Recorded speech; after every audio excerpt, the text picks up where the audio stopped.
बिस्मिल्लाहिर्रहमानिर्रहीम। अस्सलाम वालेकुम स्टूडेंट्स, मैं सर कमर और आप देख रहे हैं कमर एकेडमी। स्टूडेंट्स, आज हमारा कॉन्ट्रैक्ट का लेक्चर नंबर 2 होगा। सबसे पहले हम क्वेश्चन को रीड आउट कर लेते हैं और उसके बाद हम सोल्यूशन पे आएंगे। क्वेश्चन नंबर 2 है, Arsalan construction company limited have undertaken the construction of a building for 312,500 subject to a retention money of 20% which will be paid after 6 months of completion of contract। Students, वो ये कह रहे हैं Arsalan construction company ने एक contract जो कि building बनाने के लिए है, जिसकी ओवरऑल कीमत 3,12,500, जिसको हम क्या कहेंगे, कॉन्ट्रैक्ट प्राइस। और उसके बाद वो कह रहे हैं रिटेंशन मनी 20%, जो बकाया रकम 20% होगी, वो कॉन्ट्रैक्टी जो है वो पे करेगा 6 मंथ्स के बाद कॉन्ट्रैक्टर को, after completion of contract, contract complete होने के बाद। उसके बाद वो कह रहे हैं following details are shown from the books of Arsalan company limited on 31 December 2010। साल के एंड में वो हमें ये बता रहे हैं, जो इन्फॉर्मेशन दे रहे हैं, material issued from store, material purchased, labour on site, depreciation on plant used during the year. उसके बाद वो कह रहे हैं overhead charges to the contract, direct expenses, amount of work certified, cash received from contractee, cost of work uncertified, material on site on 31st December 2010। साल के and में जो मटेरियल बच गया है। उसके बाद accrued wages, जो वेजेस अभी आउटस्टैंडिंग है, पेंडिंग है, जो पे करनी है साल के एंड में, वो भी बता दिया है। और डायरेक्ट एक्सपेंस एक्रूड, जो डायरेक्ट एक्सपेंस एक्रूड है, जो पे करने हैं, वो भी साल के एंड में बता दिए हैं। उसके बाद वो कह रहे हैं from the above figures prepare number 1 contract account बनाए। सेकंड में कह रहे हैं कॉन्ट्रैक्टी अकाउंट भी बनाना है। और थर्ड में कह रहे हैं show the relevant items as would appear in the balance sheet as on 31 December 2010। Students, हमने क्वेश्चन को रीड आउट कर लिया है, अब हम इसके सोल्यूशन पे आते हैं। और इसमें हमारे पास वो 3 चीजें हमसे पूछ रहे हैं। स्टूडेंट्स, सबसे पहले हम यहाँ पे क्या लिख लेंगे, क्वेश्चन नंबर 2, और यहाँ पे क्या लिख लेंगे, कॉन्ट्रैक्ट अकाउंट। जिस तरह क्वेश्चन नंबर 1 का फॉर्मेट था, सेम फॉर्मेट उसी तरह ही होगा। यहाँ पे हम क्या लिख लेंगे, डिटेल्स का कॉलम है, उसके बाद हम क्या लिख लेंगे, rupees, then after once again details, और फिर हम क्या लिख लेंगे, रुपीज। ये हमारे पास क्रेडिट साइड और ये डेबिट साइड। जिस तरह स्टूडेंट्स पहले लेक्चर में मैं आपको बता चुका हूं कि फर्स्ट क्वेश्चन की तरह कि डेबिट साइड पे हम एक्सपेंस लिखेंगे और जो भी ओपनिंग एसेट्स वगैरह दिए गए होंगे। क्रेडिट साइड पे हम क्या लिखेंगे कि जितना काम वर्क सर्टिफाइड हो चुका है या जितना रह गया, और जितनी क्लोजिंग चीजें रह गई हैं, जिस तरह के मटेरियल या प्लांट वगैरह। अब यहाँ पे हमारे पास कह रहे हैं शुरू से 3,12,500, जो कि कॉन्ट्रैक्ट प्राइस है, जो कि कहीं भी ये वैल्यू नहीं आएगी। उसके बाद 20% बकाया पैसे, जो कि 6 महीने के बाद उसको देंगे, वो भी इंफॉर्मेशन के लिए। अब सबसे फर्स्ट पॉइंट में वो क्या कह रहे हैं, मटेरियल इशूड फ्रॉम स्टोर। तो स्टूडेंट्स, हम यहाँ क्या लिख लेंगे, मटेरियल इशूड, आप पूरा लिख लीजिएगा, फ्रॉम स्टोर, जो कि वैल्यू हमारे पास इसकी दी हुई है। उसके बाद स्टूडेंट्स क्या कह रहे हैं, मटेरियल परचेज्ड, वो भी एक्सपेंस साइड पे आ जाएगा, उसकी वैल्यू भी हमने यहां पे लिख ली। देन आफ्टर वो कह रहे हैं लेबर ऑन साइट, जितनी लेबर की वैल्यू दी गई है 101,250। स्टूडेंट्स, लेबर की वैल्यू मैंने इनर कॉलम में यानी नाम के साथ ही लिख लिया है, आउटर कॉलम में नहीं लिखा। बताऊंगा इसकी क्या रीजन है, आगे चलते हैं। Depreciation on plant 3025। Students, first lecture में जो फर्स्ट क्वेश्चन था उसमें वो कह रहे थे कि 10% डिप्रिसिएशन ऑन प्लांट, और मैंने आपको उस लेक्चर में बता दिया था कि जब भी परसेंटेज में डिप्रिसिएशन दी होगी तो आप लोग समझ जाइएगा कि हमने उस चीज की क्लोजिंग वैल्यू फाइंड करनी है जब परसेंटेज में डिप्रिसिएशन दी होगी। लेकिन यहाँ पे प्रॉपर उसकी वैल्यू दी गई है, यानी ये जो डिप्रिसिएशन है ये हमारे लिए एज एन एक्सपेंस है। तो हम यहाँ लिख लेंगे डिप्रिसिएशन ऑन प्लांट, जिसकी वैल्यू है 3025। देन आफ्टर नेक्स्ट हमारे पॉइंट क्या कह रहे हैं, ओवरहेड चार्जेस, जो कि फैक्ट्री ओवरहेड एक्सपेंस होते हैं, ये भी ओवरहेड चार्जेस हम लिख सकते हैं। इसकी वैल्यू भी लिख लेते हैं। देन आफ्टर वो कह रहे हैं डायरेक्ट एक्सपेंसेस, वो भी हम यहाँ पे लिख लेते हैं। और स्टूडेंट्स जरा देखिएगा, मैं इसकी वैल्यू भी इनर कॉलम में लिख रहा हूँ डायरेक्ट एक्सपेंसेस की, इसके रीजन में बताऊंगा आपको। उसके बाद वो कह रहे हैं अमाउंट ऑफ वर्क सर्टिफाइड। तो स्टूडेंट्स फर्स्ट लेक्चर की तरह आपको मैं बता चुका हूँ, यहाँ पे हम क्या लिख लेंगे, वर्क इन प्रोग्रेस अकाउंट, और यहाँ पे मैंने एब्रिविएट करके लिख लिया शॉर्टकट WIP यानी वर्क इन प्रोग्रेस अकाउंट। और इसके अंदर हम क्या लिख लेंगे, वर्क सर्टिफाइड कि कितना काम कंप्लीट हो गया है। और आपको मैं फर्स्ट लेक्चर में भी बता चुका हूँ कि यहाँ पे हमारे पास दो चीजें आती हैं, वर्क सर्टिफाइड और वर्क अनसर्टिफाइड, कितना काम कंप्लीट हो गया है और कितना जो थोड़ी बहुत कमी पेशी है वो अनसर्टिफाइड होता है। अब हमारे पास वो कह रहे हैं amount of work certified. Students first lecture में हमारे पास वर्क सर्टिफाइड की अमाउंट गिवन नहीं थी, तो हमने फार्मूला अप्लाई करके कैश रिसीव के साथ तो वर्क सर्टिफाइड की वैल्यू निकाल ली थी, जबकि यहाँ पे वर्क सर्टिफाइड की अमाउंट खुद ही गिवन है 2,75,000, तो इसको फाइंड करने की जरूरत नहीं है।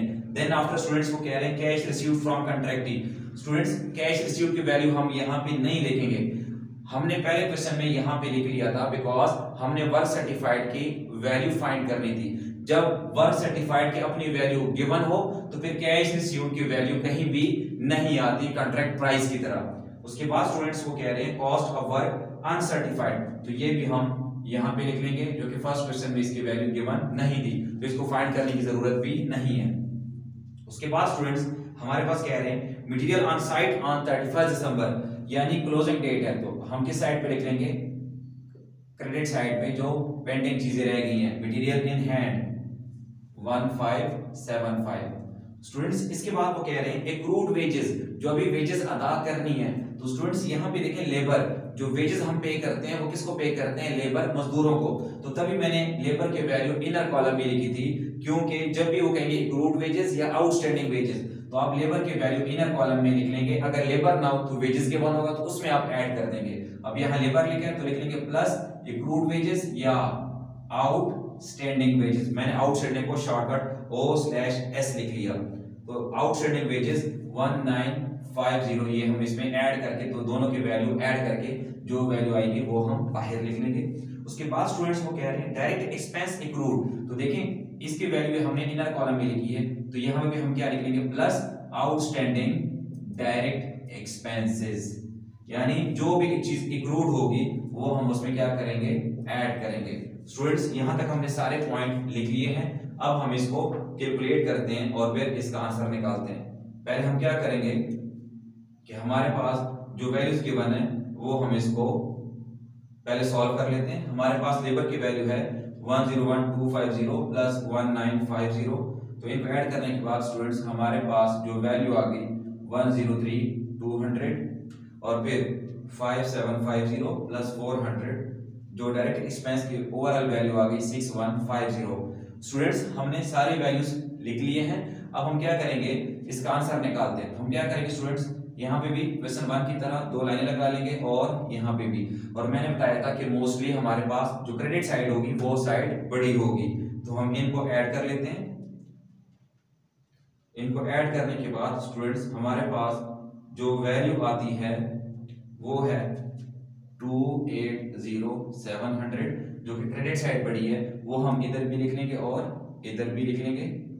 अब क्या करेंगे स्टूडेंट्स, इसमें से हम जो डेबिट साइड की वैल्यू है वो हम इसमें से माइनस कर देंगे।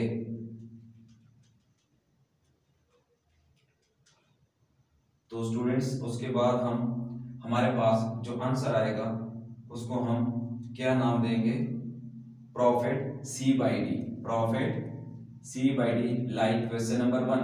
तो स्टूडेंट्स इस वैल्यू में से इन सबको माइनस करने के बाद जो हमारे पास आंसर आया वो 33,750, और इसको हमने क्या नाम दिया, प्रॉफिट C/D, जो कि यहाँ पे क्या हो जाएगा, प्रॉफिट B/D 33,750।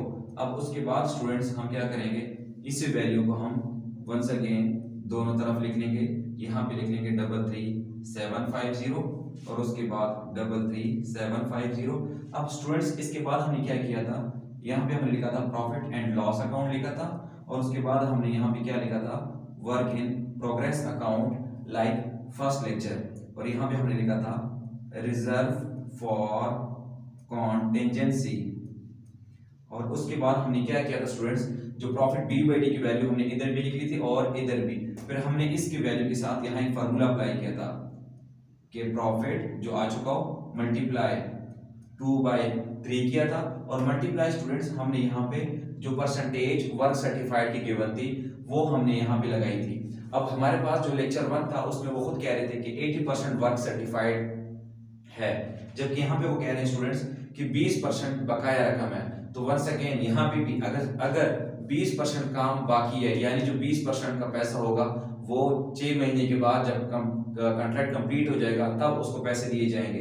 इट्स मीन जब 20% के पैसे बाकी दिए जाएंगे तो इट्स मीन कितना काम हो गया 80%। तो यहाँ पे हम कितना परसेंटेज कितने लगाएंगे 100/80/100 ही लगाएंगे, बिकॉज वो कह रहे हैं कि रिटेंशन मनी यानी 80% काम हो चुका है। फिर जितना वो कहेंगे कि इतना काम रिटेंशन है यानी इतने पैसे उसके बाकी हैं, तो आप समझ जाइएगा कि जितने पैसे बाकी हैं जितनी परसेंटेज, तो वो जब आप 100 में से माइनस कर देंगे तो जो परसेंटेज बच जाएगी वो आप समझ जाइएगा इतने परसेंटेज काम हो चुका है। तो हमने क्या किया स्टूडेंट्स, जो प्रॉफिट बी बाई डी की वैल्यू थी वो हमने इधर भी लिख ली और इधर भी, फिर इसके साथ वंस अगेन मल्टीप्लाई 2/3 किया और मल्टीप्लाई 80/100, जो कि हमारे पास बुक आंसर भी है 18,000। अब क्या करेंगे स्टूडेंट्स, रिजर्व की वैल्यू किस तरह निकालेंगे, इसमें से हम इसको माइनस कर देंगे, तो हमारे पास रिजर्व के लिए जो वैल्यू बच गई वो 15750। लेकिन स्टूडेंट्स हमारे पास जो कॉन्ट्रैक्ट अकाउंट का प्रॉपर आंसर है वो ये 18,000 वाला है। लेकिन स्टूडेंट्स हमारे पास इस क्वेश्चन में कॉन्ट्रैक्ट अकाउंट के अलावा दो चीजें और पूछी गई हैं, जिसमें हमारे पास कॉन्ट्रैक्ट अकाउंट के बाद वो कह रहे हैं बी पार्ट में, ये ए पार्ट हो जाएगा और बी पार्ट में कह रहे हैं कॉन्ट्रैक्ट अकाउंट। तो स्टूडेंट्स हम यहाँ पे आते हैं और लिख लेते हैं कॉन्ट्रैक्ट अकाउंट, ये हमने लिख लिया कॉन्ट्रैक्ट अकाउंट। अब स्टूडेंट्स जरा देखिएगा, ये हमारे पास फर्स्ट क्वेश्चन में कॉन्ट्रैक्ट अकाउंट नहीं पूछा गया था, इसलिए जब आपसे कॉन्ट्रैक्ट या कॉन्ट्रैक्ट अकाउंट यानी जो चीज नहीं पूछी जाएगी उसको बनाने की जरूरत भी नहीं है। तो हमारे पास इसका फॉर्मेट है वो सेम लाइक कॉन्ट्रैक्ट अकाउंट है। हम लिखेंगे डिटेल्स रुपीज, डिटेल्स रुपीज, ये क्रेडिट साइड और ये डेबिट साइड। स्टूडेंट्स कॉन्ट्रैक्ट के अकाउंट में सिर्फ एक ही चीज आती है कैश रिसीव्ड, जो कि किस साइड पे आती है, क्रेडिट साइड पे। तो हमने कॉन्ट्रैक्ट अकाउंट में कैश रिसीव्ड लिख लिया और जो कैश रिसीव्ड की वैल्यू हमारे पास गिवन है वो है 2,20,000। अब क्या करेंगे स्टूडेंट्स, सिर्फ कैश रिसीव्ड की वैल्यू आती है, इसके अलावा कुछ भी नहीं आता कॉन्ट्रैक्ट अकाउंट में। अब क्या करेंगे, साइड कौन सी बड़ी लग रही है, यही वाली, तो हम 2,20,000 इस साइड पे भी लिख लेंगे और इधर भी लिख लेंगे 2,20,000। अब स्टूडेंट्स यहाँ लेस करने के लिए कुछ भी नहीं है, तो यही 2,20,000 ऊपर आ जाएगा और इसको हम नाम क्या दे देंगे, balance carry down C by D. Students हमारे पास इस तरह कॉन्ट्रैक्ट अकाउंट बनता है। कॉन्ट्रैक्ट अकाउंट में कैश रिसीव के अलावा कुछ भी नहीं आता। उसके बाद स्टूडेंट्स वो सी पार्ट में हमसे क्या पूछ रहे थे, बैलेंस शीट, तो इसके हम बैलेंस शीट भी बना लेते हैं। बैलेंस शीट हम लिख लेंगे और साथ नीचे लिख लेंगे एज ऑन 31 दिसंबर 2010, जो डेट गिवन होगी। और स्टूडेंट्स जरा देखिएगा, इसकी जो बैलेंस शीट होती है ये फाइनल अकाउंट की तरह नहीं होती, लाजमी नहीं है कि इसका आंसर सेम आए। अब हम यहाँ पे लिख रहे हैं liabilities rupees, assets rupees. Students याद रखिएगा, कॉन्ट्रैक्ट अकाउंट के बैलेंस शीट में आपने यहाँ पे चार चीजें हमेशा पहले से ही लिख लेनी है, work certified plus work uncertified, फिर minus reserve for contingency minus cash received. Students contract account के बैलेंस शीट में एसेट साइड पे हमेशा आपने पहले ये चार वर्ड्स जो है ये लिख लेने, बेशक इसमें कोई चीज गिवन हो या ना हो, जो गिवन नहीं होगी वो आप स्किप कर देंगे, अदरवाइज अगर चारों गिवन है तो आपने इस सीक्वेंस से ऐसे लिख देना है। अब वर्क सर्टिफाइड हमारे पास कितना है 2,75,000, उसके बाद work uncertified 4,125 minus reserve. Students ये दोनों प्लस होते हैं और उसमें ये दोनों माइनस होते हैं, माइनस रिजर्व फॉर कॉन्टिजेंसी, ये जो वैल्यू आ चुकी है 15750, और साथ ही माइनस कैश रिसीव्ड, वो स्टूडेंट्स आप यहाँ से भी देख सकते हैं या बुक से भी आप लोग इसकी वैल्यू निकाल सकते हैं। अब हम क्या करेंगे 2,75,000 प्लस करेंगे 4,125 और माइनस करेंगे रिजर्व की वैल्यू और कैश रिसीव्ड की वैल्यू। तो स्टूडेंट्स इसकी वैल्यू बाहर आ गई 43375।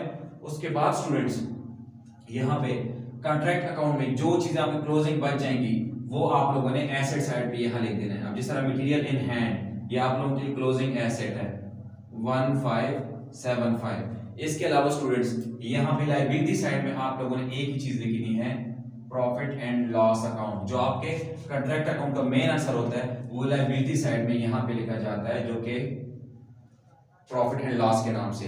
इसके अलावा स्टूडेंट्स लायबिलिटी वाली साइड में जो चीजें एक्रूड आउटस्टैंडिंग होती हैं एक्सपेंस वगैरह, वो अगर आप लोगों को याद हो फाइनल अकाउंट की तरह वो आपके लिए लायबिलिटी होती हैं। तो प्रॉफिट एंड लॉस जो मेन आंसर था वो लायबिलिटी वाली साइड में, और उसके अलावा आप लिख लेंगे आउटस्टैंडिंग वेजेस जिसकी वैल्यू है 1950 और आउटस्टैंडिंग डायरेक्ट एक्सपेंसेस जो कि 400 हैं। बस स्टूडेंट्स आपने इनको ऐड नहीं करना बल्कि आप लोग इस बैलेंस शीट को यहीं तक छोड़ देंगे, क्योंकि कॉन्ट्रैक्ट अकाउंट की बैलेंस शीट लाजमी नहीं है कि इक्वल आए। स्टूडेंट्स यहां तक हमारा लेक्चर नंबर 2 कंप्लीट हो गया है। उम्मीद करता हूं आपको लेक्चर की समझ आ गई होगी।